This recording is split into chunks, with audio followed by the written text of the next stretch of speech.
in a Bible cracked and faded by the years.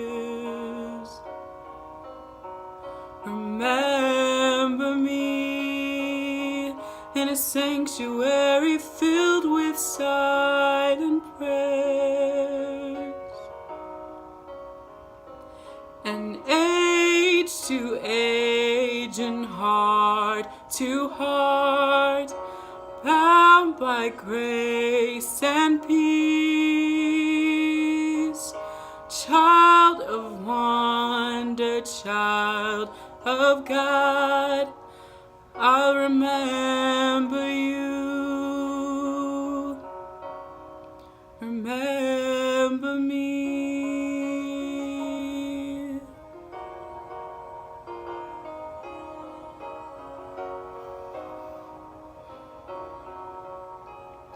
Remember me when the color of the sunset fills the sky. Remember me when you pray and tears of joy fall from your eyes. And age to age and heart to heart, bound by grace and peace. Child of wonder, child of God, I remember you.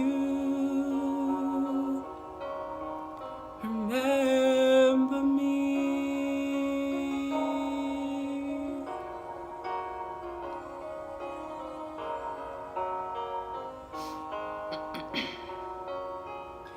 Remember me when the children leave their Sunday school with smiles. Remember me when they're old enough to teach, old enough to preach, old enough to leave, and age to age and heart to heart, bound by grace and peace. Child of wonder, child of God, I'll remember you. Remember me. Child of wonder, child of God, remember me. Child of wonder, child of God.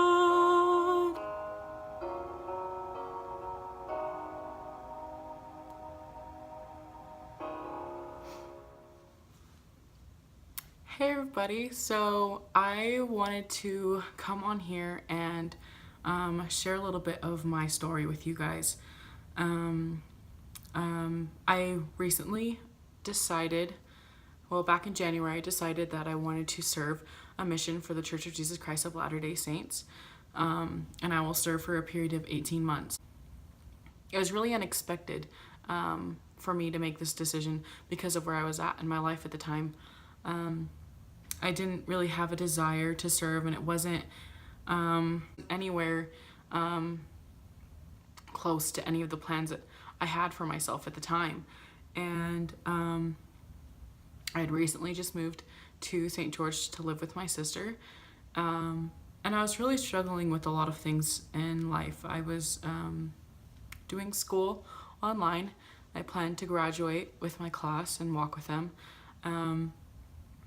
And I was dealing with a lot of social anxiety and depression, self-esteem, and a lot of other things that most teenagers deal with at that age. And I was just really lost and trying to figure out what my purpose here on earth was. When the Lord told me that I needed to serve a mission, I was really shocked because I'm giving up 18 months of my life when I could be going to school. And a lot of people think that that's crazy that I would go and be away from my family and my friends and not be able to communicate with them on a regular basis and only through letters and maybe Skype, like on a holiday, and not being able to go to parties or to go to the movies. For a lot of people, it's a big shock for them, and it was a big shock for me at the time, because I was not on a good path in my life at the time, and I was just a really unhappy person, who was really bitter and just did not love myself. And I lived in St. George for about a month, and towards the end of my time living there, I just started getting these impressions that I needed to move back home. I started to pray about it a lot, and I would go to the St. George Temple and just walk around the temple grounds, and really just try and figure out where I was supposed to be. I continued to pray and just ask the Lord, where am I supposed to be? And I just continued to get the impression that you need to go home. You need to go home. That's where you're supposed to be. And as I was walking the temple grounds one day before I had like officially made the decision that I was going to go home, because I knew that I needed to, but I just kept dismissing it and like asking, and I kept praying about getting an answer for it because I didn't want that answer. Even though I'd already received an answer to that prayer, I didn't want that to be the answer. I wanted to stay and just figure it out. And so I continued to go to the temple grounds and just walk around, and one day I decided to go into the visitor center, and I saw a group of sister missionaries, and I talked to them a little bit and just kind of asked them where they were from, and a lot of them had traveled from really far. I think one of them was from Brazil and another from Mexico, and it was fun to just talk to them a little bit, and I shared with them how I was new to the area and that it was scary to be here and not know anybody other than my sister and her family, and not having any friends, and stuff like that. And all of a sudden, I just got this overwhelming feeling that I needed to serve a mission. And this feeling hit me like a ton of bricks. I mean, it was clear as day that I needed to serve a mission. And I was really shocked, because that is not what I was expecting to hear from the Lord. Because of the decisions that I was making at the time, and the lifestyle that I wanted to choose, I didn't see how me serving a mission was gonna work. I just didn't see how it would play out, and that it didn't make sense to me in my head. But I thought, you know what, I need to listen to the Lord. I need to go home. He's told me that, and I guess I need to serve a mission. It took me some time. It took me about a day or so before I told my sister and told her that I was moving back home. And it didn't really set in that I was actually making this decision until I told one of my really close friends, a former teacher. And the minute that I told her, it just like became so realistic that this was actually happening for me, that I was making this decision. And I knew that I needed to change my life and change the decisions that I was making, the way that I was, the way that I looked at myself and looked at other people. And so I started my journey at becoming a more happier and nicer person. And I really applied the gospel to my life, and I had the support that I needed when I came home. When I shared with people, I didn't tell everybody as soon as I got home, but I slowly shared with some friends and young women and some sisters in my ward that I had made the decision, and just shared a little bit of my story about how I came to that conclusion. And every single one of them supported me.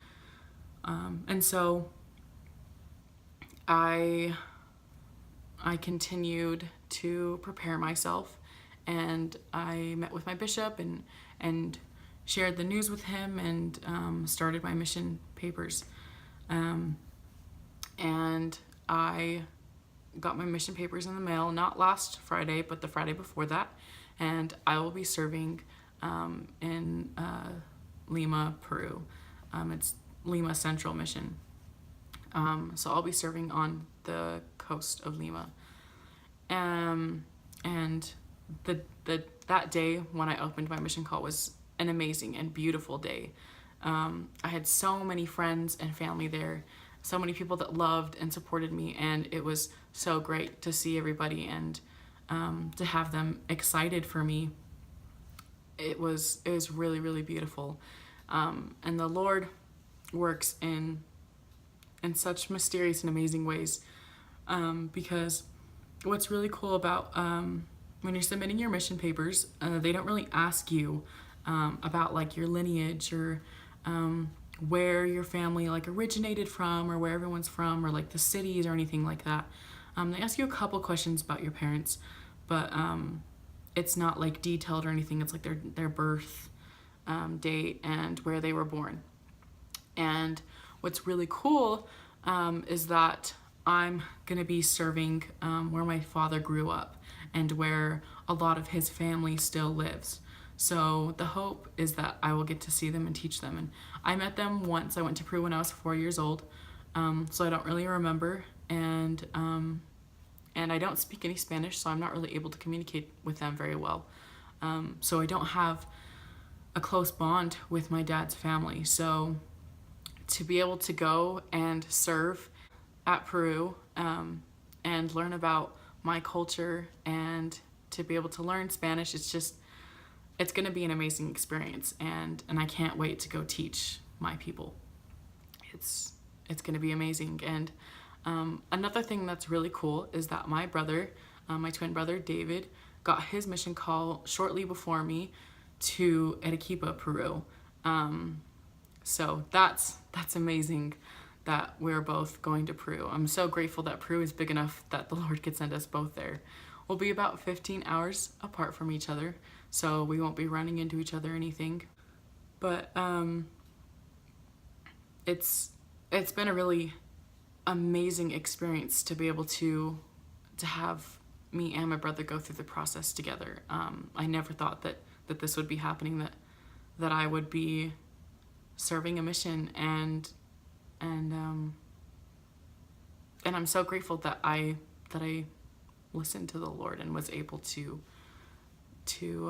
be at a good place where I was opened and could hear the Spirit and know that was where I was supposed to be, that I was supposed to come home and serve a mission. I will be leaving January 23rd, and my brother will be leaving October 9th. And I would really, I know, I'm sorry this is super long, but I would really love to come on here and talk about my story more. So if you guys have any questions or want me to go into more detail about anything that you've heard, please email me, or you can follow me on Instagram and DM me your questions. And I'd be happy to answer any of the questions that you guys have.